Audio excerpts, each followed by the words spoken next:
This podcast is a quest for well-being, a quest for a meaningful life through the exploration of fundamental truth. Enlightening ideas, insights on physical, mental, and spiritual health.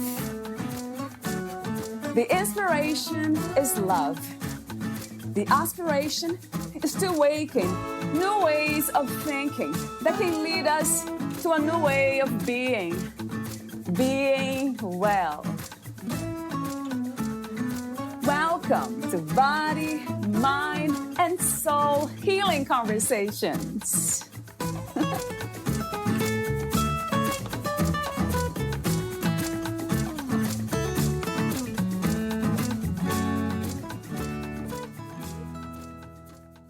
Science shows that involvement in social relationships benefits health. When both of you are demonstrating self-respect and happiness, you are more likely to be healthy. Well-being includes your physical health, but goes beyond to include mental, emotional, social, and spiritual aspects. The Baha'i teachings say this: man's supreme honor and real happiness lie in self-respect, in high resolve and noble purposes, in integrity and moral quality, in immaculacy of mind. Abdu'l-Baha. As a couple, the more you integrate and harmonize all aspects of health and create well-being, the happier you are likely to be. It works from the other direction too. The happier you are, the likelier you will both be healthy. With well-being, you feel more in balance, and there is a flow of positive energy between you as a couple and between your activities. When the two of you are healthy and happy together, you have more energy and time to parent well, see friends and family, and participate in your work and community service. You are present. You show up. You make a positive difference. As you collaborate, accompany, and encourage each other, health and happiness increase. When you are united in creating well-being, you are healthier as individuals and in your relationship.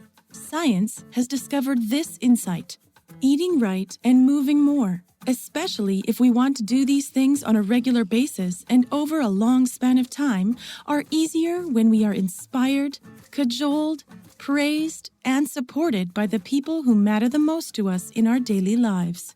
Thomas N. Bradbury, Ph.D., and Benjamin R. Carney, Ph.D. When you cooperate as a team, you are more likely to turn to each other to talk about your challenges, make and keep medical and dental appointments, eat healthier meals, reduce harmful habits, have stronger immune systems, seek help as needed, recover faster when you become ill.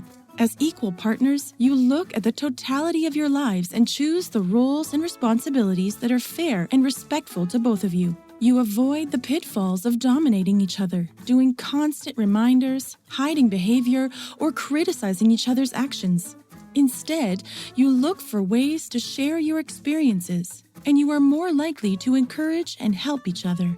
You contribute to one another physically, mentally, emotionally, and spiritually. Valeria interviews Suzanne Alexander, the author of Creating Well-Being for Couples and Families, Increasing Health, Spirituality, and Happiness.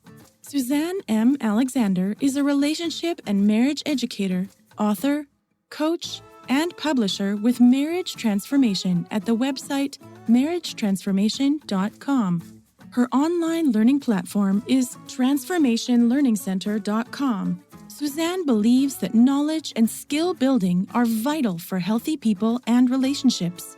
She meets with individual and couple clients globally for personal and relationship preparation, growth, and strengthening. She is certified to offer character, relationship, and marriage readiness assessments. Suzanne has been single, dating, engaged, married, divorced, and widowed. She is a child, stepchild, parent, step-parent, and grandparent. Suzanne is originally from Canada and now lives with her husband in Tennessee in the United States. She has a diversity of experience to share. Here is the interview with Suzanne Alexander.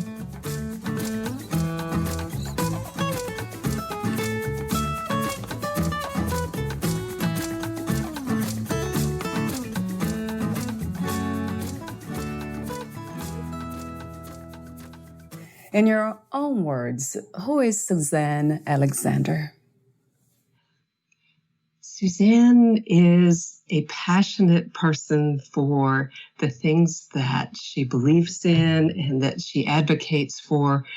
A lot of that is, for me, is around family, around relationships, and contributing to the quality of the lives of other people. Who I am holistically is someone who believes in a higher consciousness in the world that contributes and guides us. And I believe in the best of each person that I meet. Wonderful. Thank you. So, before we talk about some of the topics in your book, creating well-being for couples and families, increasing health, spirituality, and happiness, I have a few warm-up questions, as I mentioned off record. So the first one had to be this one. What is happiness to you, Suzanne? Happiness for me is very linked to self-respect. It's linked to making positive choices that bring benefit to other people. I think that it's very closely linked to the quality of joy, which is a quality that's very important to me. But there are aspects of them that are a little bit different. And I think happiness is something that is often more fleeting than joy. Joy is something we can experience and feel at any point, even if really bad things are happening. Happiness is a little harder, I think, to hang on to when there are difficult things going on in the world and in our lives. But joy, for me, is something that is accessible at any point. I love your answer, and I agree. For some reason, I think the same way in some of my other guests too. It's interesting how we define these words. Yeah. What is the meaning of well-being to you, and why is it important? I think it's important to look at well-being in a very holistic way. It's applicable physically, which is where we automatically tend to think when we hear that word. But it also has mental, emotional, and spiritual components to it. And when we take this whole person approach to well-being, then we have the opportunity in life to be more balanced, to function better in all of our activities. And I have certainly learned in my own life the importance of well-being. One of the many ironies in my life has been that I went into nursing school after high school, made it halfway through, couldn't deal with blood and injuries and needles and all of the things that to go along with nursing. But then I have spent my whole adult life caregiving and looking after and supporting the well-being of family members and friends, and it seems like just about everyone in my life. And so I've learned how vital nutrition and exercise are to maintaining life, and certainly have been able to then influence the health and well-being of family members and my own self as well. Yeah. There's another word that most of us, or some people, connect: well-being and wellness. Do you also connect them? I like the word well-being a little more than wellness because it has the word being in there. And I think that being helps us to think of our whole selves and helps us to think about our heart, about our soul, about our body, about our mind, all of the different pieces of us that are important. Wellness for me often has a more physical component to it. When I think of wellness, I think more of exercise and nutrition and making sure that the physical part of our lives is going smoothly. Well-being for me has a much broader sense to it, a much broader context. Absolutely agree with you. What is spirituality? What is to be spiritual? I believe that each of us has a soul, and that soul has the possibility of living for eternity, so that this world is a place that we can practice spiritual actions, we can strengthen our character, we can be patient and courageous and responsible and all of those wonderful qualities. But when we leave this world, when our soul goes on to whatever life happens after this, those qualities are what go with us instead of our physical bodies. And so essentially, we are spiritual beings. We're spiritual beings having a physical experience here at the moment. And when we think more broadly about the oneness of humanity, all of us together on this planet, then I see us as a collection of souls, and a collection of souls that has the opportunity to be connected and to be one human family. I love your answer. I wanted to explore just a bit more this concept of soul. Do you also connect soul, spirit, the higher self? They call also the heart. Some people say that, or the creator, the source, God itself. I know so many names. The list goes on. Well, there are so many words, aren't there? And so many mysteries as well. You know, we're so limited, I think, by words and language. And I think that the soul and the spirit and the heart and our minds all have a connection with each other. How that happens seems to me to be a mystery. Whether I will ever understand it, whether all of us will ever understand the mysteries of the connections between all of them or not, is certainly an unknown. I believe they all exist, and I certainly believe in God. And I believe that God, from time to time, usually every few hundred or 1,000 years, sends us a great teacher that brings renewal of spiritual teachings and encourages us to live lives on earth that are better, purer, more friendly, kinder, all of those things. And so those spiritual powers renew us, and I believe they are definitely alive in the world today. Yes, yes. What, where, and who is God to you? And the creator of the universe. Yeah. See, this is another one of those mystery things. I pray to God.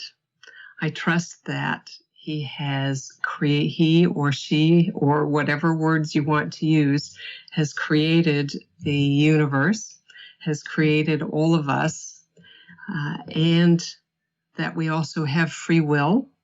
He's given us that as a gift, so that we can make our own choices, and that when we make the choices that seem to align with what he sees as best for us, our lives seem to be more full of well-being, let's put it that way. I think that we have no way as finite physical human beings to comprehend something that is infinite, something that is as large as the concept of God. We can put our own images on God. We can put whatever constraints we think make sense around God, but he's bigger than that. So we're limited by our own minds. I do think, though, that when we pray, there is spiritual guidance that comes, and there is life and hope and joy that comes from that connection. Beautifully said. Thank you. I love the component of trust. And my last spiritual related question is, what do you think is the purpose of the human experience? I think it's our purpose to know God, to worship God, to transform ourselves so that our lives are more spiritual, more connected to spiritual life, and to be of service to other people. they all connect and they all flow together, and they all bring us a level of fulfillment as we connect to spiritual forces and as we do outreach to other people and do our best to contribute to their lives and their well-being. I think that it increases the light in the world, it increases the joy in the world, and it builds community, right? The more that we have the opportunity to make connections with people and to build friendships and to create community on the planet, the more that I think we are fulfilling our greatest purpose in life. Yes, 1,000 times. Yeah, another wonderful answer. Thank you, Suzanne. And my next two questions relate to being a female in a human body. What do you love most about being a woman?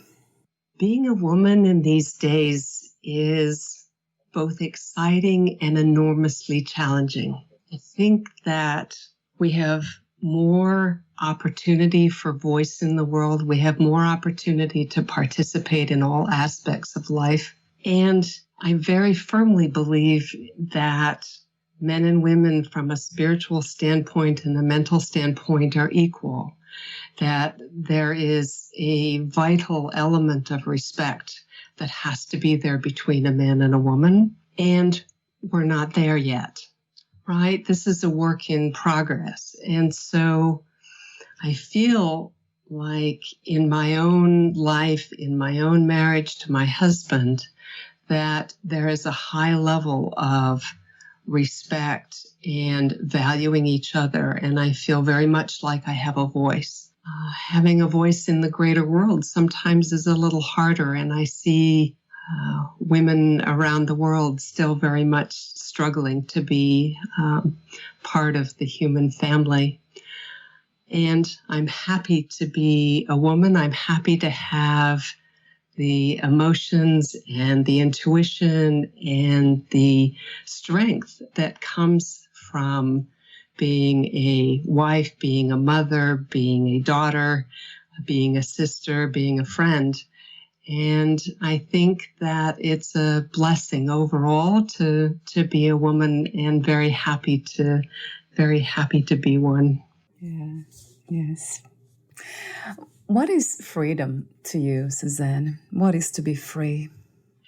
I think there's a lot of confusion about the word freedom in the world.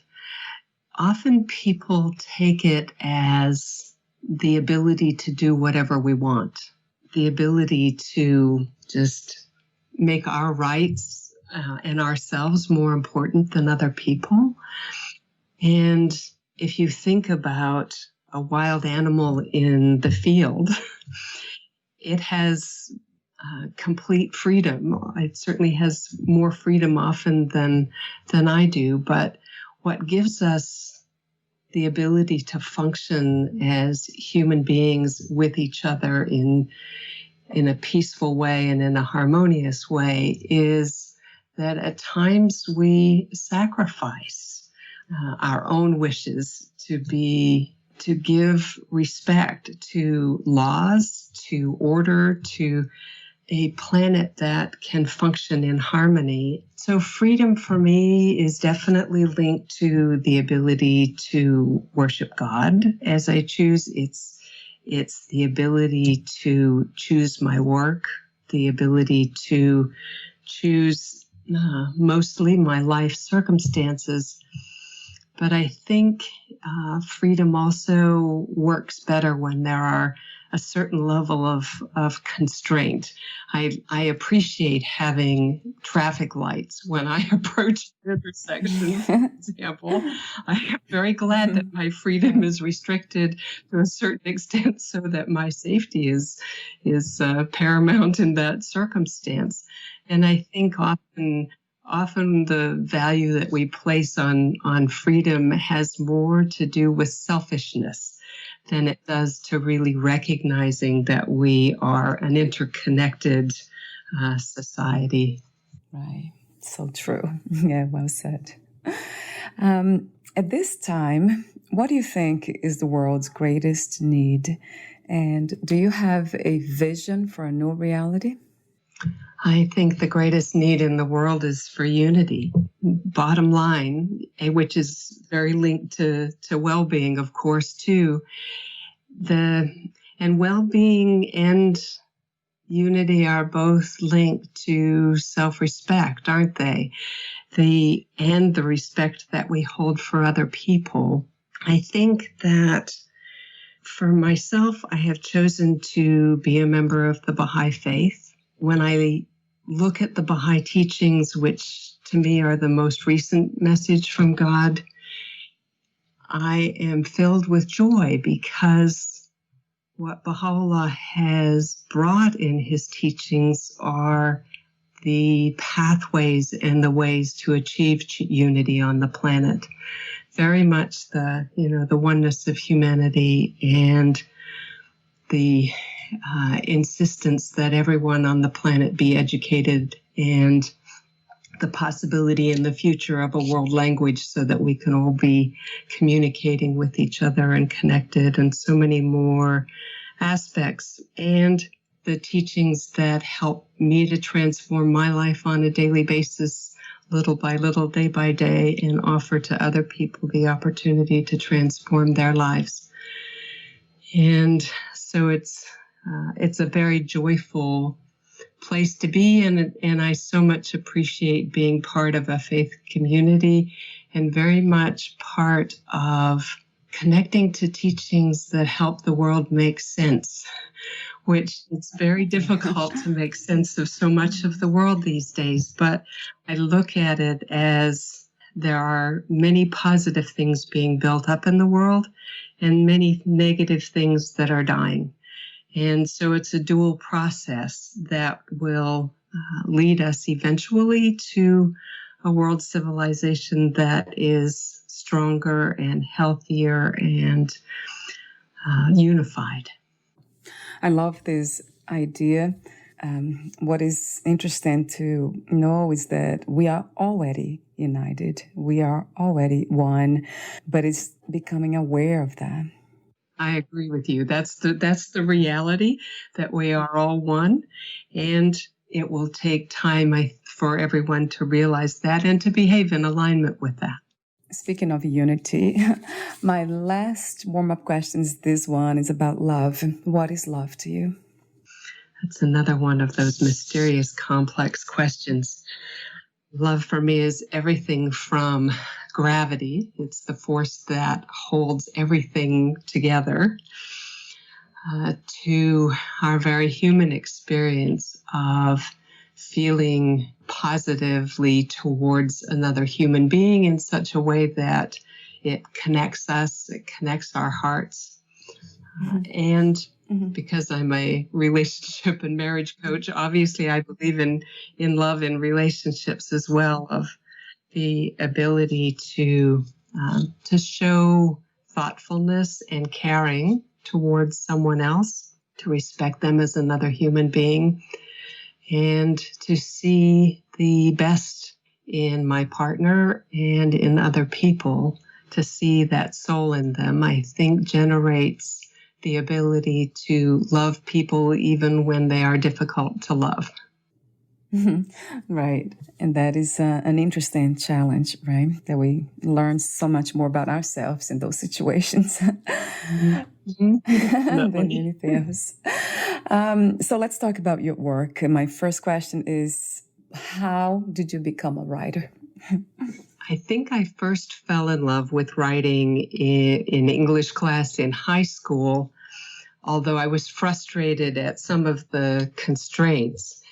Then as time went on, I stopped writing, probably for about 20 years, other than maybe, business memos, that sort of thing. And I found that my soul was drying up. It was like this unfulfilled ability. And during a time of difficulty, I started writing poetry. And that freed me up to start expressing myself again. as life went on, I ended up becoming a freelance journalist for a while. So I appreciated the ability to be paid to learn about all kinds of things, which often how I looked at it.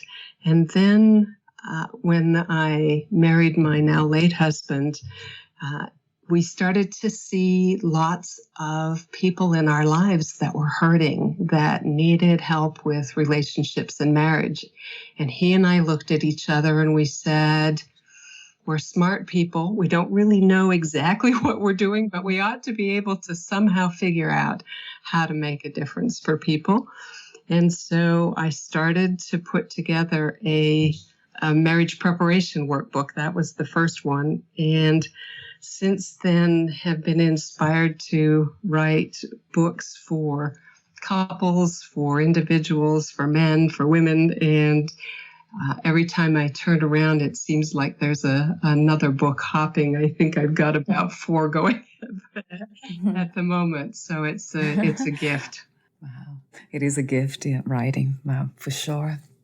So let me ask you this question before I ask you other ones. What was the intention of writing your book, Creating Well-Being for Couples and Families? I know it seems obvious, but I would like to hear more about the intention behind it. The primary audience for the book is couples with young children, and often meet with and have clients who are struggling with so many things to do in their lives. They are trying to be parents and they are trying to work and shop and do their housework and just so many things. And they feel sometimes that their relationship and their well-being take a backseat.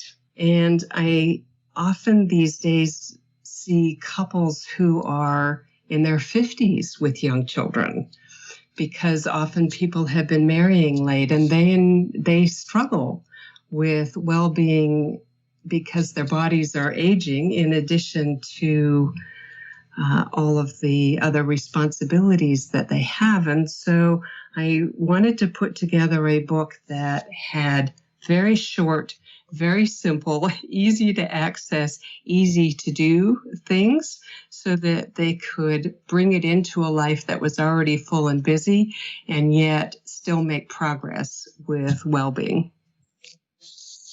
Yeah, it's really well written. And I love the conscious focus. For some reason, that caught my attention. So I have some of them here. But before that, let me ask you, this question. Talk to me for a moment about the learning platform that you have created, transformationlearningcenter.com. I chose that name because in doing online courses, I realized that I could provide learning for individuals, for couples, and for families, all in an online environment. And every aspect of relationships and improving relationships is linked to transformation. I see that as people improve their own characters, as they become more patient and more joyful and more respectful, all of those qualities that I see very linked to transformation, that it's possible for people to then improve their relationships. And so I've been putting together courses for men and women about self-respect and joyfulness. And I have also been launching courses that help couples to communicate better and assist people to find their best selves through learning and through building skills and finding new ways to interact with each other. Yes, I love how you connect the becoming whole, building a woman's self-respect and joy. I love how you have those words connected, self-respect and joy. somehow you link them. So I have a question about self-esteem and self-respect. But before that, another question came to mind about transformation. Is there a difference between transformation and change? Well, transformation sounds like a whole lot more fun, doesn't it? Oh, right. Yes. Oh, yeah. Oh, yeah. The word change often for people builds a level of resistance, whereas True. when we think about transformation, we can think about, a butterfly going from a cocoon to being beautiful and flying, and we can think about a tree starting as a seed and transforming into a large towering ability to provide shade and homes for for birds and all of those sorts of things. Change is something that is constant in our world. No matter where we turn, there's an opportunity to practice the virtue of flexibility, I think. And it's certainly something that all of us have to go through. It provides us the opportunity, though, to be resilient, to practice resilience in response to challenges. But I like transformation as a concept. It feels to me like a blossoming, right? A growing entity, whereas change often feels like something that's imposed from the outside. Yeah, very true. So transformation, it's caused by choice. We are choosing to transform, choosing to change. Mm-hmm. Absolutely. Yeah. So what is self-esteem, and how is self-esteem different from self-respect, self-confidence, self-importance, and why not self-love? I have stopped using the term self-esteem because I started to notice that people could esteem themselves, think highly of themselves for all kinds of things, many of them not positive. If you think about a successful bank robber, he might esteem his ability to rob a bank, or someone might esteem their ability to cheat on their taxes or whatever. And respect is a spiritual quality.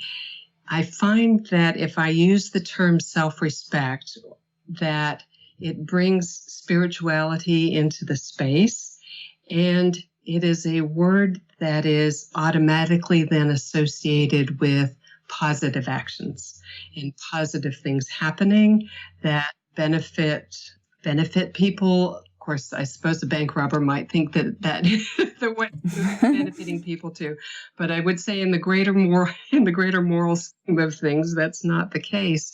And so, self-respect, I think, is a much more spiritual concept. Self-confidence is the same for me in terms of its spiritual qualities. When we are confident, then I think we are honoring who we are as a creation of a spiritual creation, a creation of God.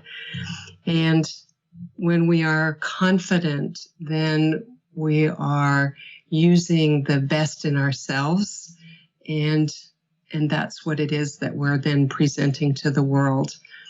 In terms of self-love, it's a mixed thing, isn't it? If we think about self-love on the one hand, it can look like selfishness and caring more about ourselves than about other people, and it can look pretty nasty at times. But if we look at self-love as in loving the soul that we are, the mind that we are, the person that we are, and honoring the well-being that comes as a result, then I think loving ourselves in that sphere then is part of self-respect, right? It's part of what has to be there, because otherwise we go around feeling unworthy and we end up feeling like we should crawl under a rock or something like that. It's important to feel that love and respect for ourselves. Yes, I agree. So another interesting word that you use is character. So there's a phrase you say in your book: character qualities or virtues are one of the best contributors to any happy person or relationship. So how is character or virtues connected to well-being, Suzanne? Yeah, we're a noble human being. That's who we are. Right. And loving ourselves as a noble human being is important. I think it's impossible to disconnect the two of them, really. I just have so much fallen in love with the whole idea of character, and which some people refer to as virtues. But I think that they give us the ability to be our best selves, to contribute our best selves to others. What I find that character is all about our heart and our souls. It includes qualities like courage and compassion and patience. And what I have noticed is that those qualities affect virtually every word out of our mouths and virtually every action that we take. There is some quality that is there influencing it. And so that's fascinating to me in studying human beings, that there is this power that is underneath all of the things that we are doing. And the other thing I have noticed is that if you pair them together, they get even more powerful. So, for instance, if you take truthfulness and tactfulness, then you have the ability to share the truth with someone else. But you can put this helper quality there of tactfulness, or you can use kindness or love. And those qualities then merge together, blend together, help each other out. And we have an even greater impact on what it is that we're doing. And those qualities, the stronger that they are, and the more that there are, the better relationships are. And so I often coach couples before marriage to make sure that they have thoroughly looked at each other's character and make sure that they know that someone will be bringing into the relationship the qualities that will help them to sustain over time. Yeah. Mm-hmm. I like this idea of conscious choices, making conscious decisions. How do you distinguish character from values and beliefs? Can they somehow intersect? I think they do intersect, and they tend to be different. When I think of character, it's the qualities of the soul. And when I think of values, it is more like the principles that guide my life or guide my choices. So if I have a value of family, for instance, then I would use the character quality of kindness or the character quality of respect, or that sort of choice to influence the relationship with my family members. So they interact and they intersect, but they're different in that the values are my principles that I choose for operating my life, and character are the qualities that help me to carry out my values. Yeah, that makes sense. I'm wondering if they can be changed, altered throughout life. I believe that we are born with the capacity for all of the character qualities. Yeah. Oh, wow. That's amazing. I think that the capacity is there always. And as we are raised by our parents, as we interact at school, as we learn and as we grow, we are given opportunities to grow and strengthen those qualities. Often it's tests and difficulties that prompt us to learn to be more flexible, more resilient, all of those things. And so it is a lifetime process. It's probably an eternal process, but I believe that we are given an opportunity here on earth to bring them to their maximum fulfillment as best as we can, and that those qualities go with us when our soul travels to whatever it is that happens after this. and that those qualities are like our fingers and toes and organs here. They are what we will use as our soul goes on in order to be of service in whatever way God is mysterious places, right? Yeah. In whatever it is that comes after this, I believe we have the opportunity to continue to be of spiritual service to probably everyone on the planet, depending on where it is that we're needed. And those qualities of character are what travel with us and give us the prevent us from being handicapped, right? If we end up at the end of our life and we have a lack of a range of qualities, then I think it handicaps us. It also handicaps us, of course, throughout life, because when we have a lot of weak character qualities, they tend to negatively affect relationships around us. And so it's part of our life journey to have them be as strong as we can. Yes, so true. So I have so many questions for you here that relate to creating well-being for couples and families, the components to it: relaxation, work, friendship, nutrition, exercise, relaxation, and wow. So we don't have a lot of time to go through all of them. So I would like you to choose a few components you believe are the most crucial ones. Yes, and choosing is always a challenge. Yeah, true. There's about 28 sections in the book. I wonder if I might choose the number 18, which is about appreciation, because I think that's one that's useful for many people. And I can then share with people a little bit about how each section is structured. At the beginning, I have both a science and a more spiritual quotation. In this case, with appreciation, the spiritual one is, "We can never exert influence over others which we can exert over ourselves. If we're better, if we show love, patience, and understanding of the weakness of others, if we seek to never criticize, but rather encourage, others will do likewise."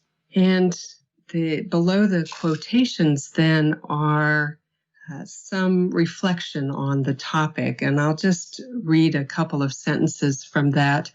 It can be easy to assume that people close to you know what you appreciate about them and their actions, especially when you get busy and don't express the words to them. However, there is tremendous power to touch the heart of another person through offering sincere and kind words of appreciation and encouragement. And this is effective even when an action is one that the other does often. And then I ask them some reflective questions, right? Do you struggle with low self-respect and discount each other's positive words? Because we do that sometimes, right? Someone says something positive to us and we say it's not actually true. And, are we able to accept the words with joy that come to us in the way of appreciation and be happy that our partner appreciated our actions? And then I usually, in each section, I include a story that's a couple's experience. And this one I think will sound very familiar to people. Mm-hmm. I have found that when my stress level starts to rise, it almost immediately triggers resentment that family members are not valuing my contributions. I feel like I need to call special attention to the things I am doing. I have noticed that stress also prevents me from seeing the contributions that others are making, and so I miss opportunities to express appreciation. Both of us must make an effort now to say or show our appreciation for each other whenever we can, but especially in times of stress. And then I always give them learning activities to try as well. And in this one, there is character quality language, which is one of my favorite activities to share with people and couples, because since our character qualities are qualities of the heart and soul, when we appreciate those, there is a much stronger impact than if I just say you're nice, right? Or I like this or I like that. And so when I say things like, thank you for being helpful, I appreciate your courage when you did this, that it has a much stronger impact. And I could say that to you, Valeria. I could say thank you for your flexibility and perseverance in putting all of the parts of this podcast together, because I appreciate that you did that. Oh, wow. It makes me feel encouraged. Thank you, Suzanne. Thank you so much. Yeah. Wow. Yeah, and that is so true, this point that you make about being more specific with our appreciation, using the words more specifically. That shows also that we are listening. There's something about listening that is so powerful when we know we're being understood, being heard. Definitely a way of showing respect when we listen to someone else. So I have a few more questions for you that I call final questions. Would you like to add anything, Suzanne? I'd like to share with the listeners one of my favorite quotations about joy. It's soar upon the wings of joy in the atmosphere of the love of God. That's one from Baha'u'llah. And what I have found is that when I lay in bed at night, if I end my day with a quotation like that going through my mind, there's a lightness that happens and an ability to rest and sleep and recharge my well-being and wake up in a much more positive spirit.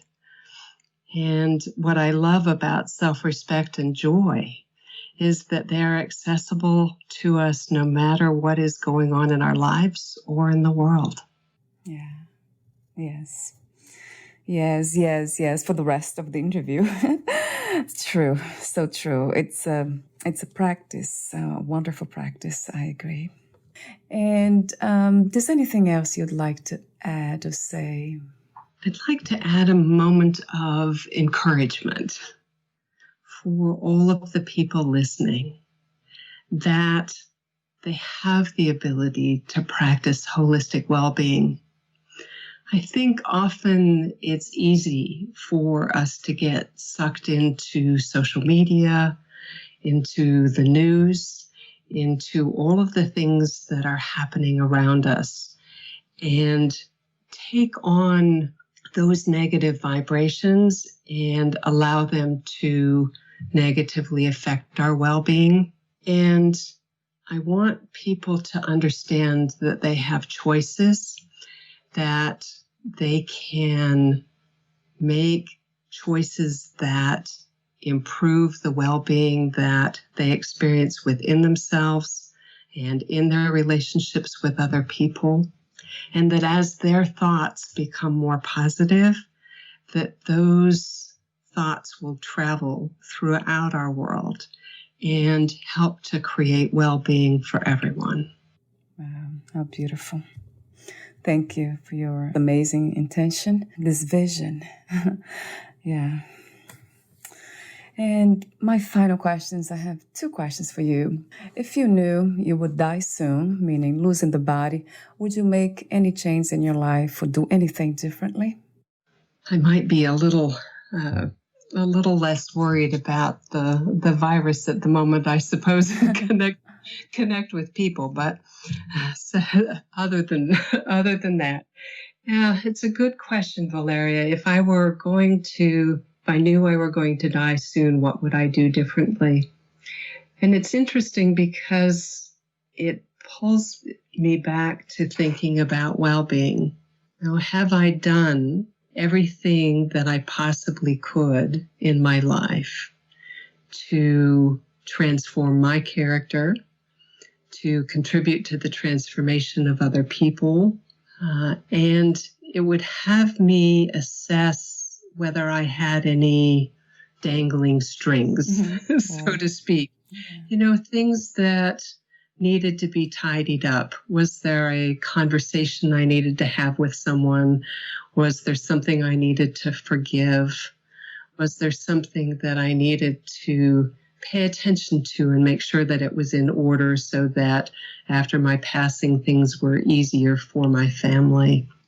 So I think if you have the time, if you don't die suddenly, if you actually have the time to think about it, it's an opportunity to ensure that life is complete. We have done whatever it is that we needed to do. Yes. And the interesting things that we don't know when this is going to happen, I feel it's an important question to ask ourselves almost on a daily basis. I agree. I agree. And my last question, what are 3 things about life you know for sure as of now? I know for sure that there's a God. I know for sure that I and everyone else on planet Earth have been put here for a purpose. I know that it's possible for each of us to find ways to be of service to other people and to live lives that are filled with joy and with self-respect. True. Thank you so much for your intention, your beautiful work, your wisdom, your joy. Thank you, Suzanne. I so appreciate you, Valeria. Thank you so much. Thank you. And I have one more technical question. Where can we find more information about you, your books, courses, products, services, and future projects? The best place to go is marriagetransformation.com, marriagetransformation.com. Wonderful. Thank you so much again, and we'll talk soon. Thank you, too. Bye, Suzanne. Bye-bye.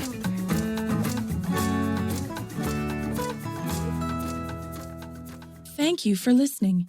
To learn more about Suzanne Alexander, please visit her website, marriagetransformation.com.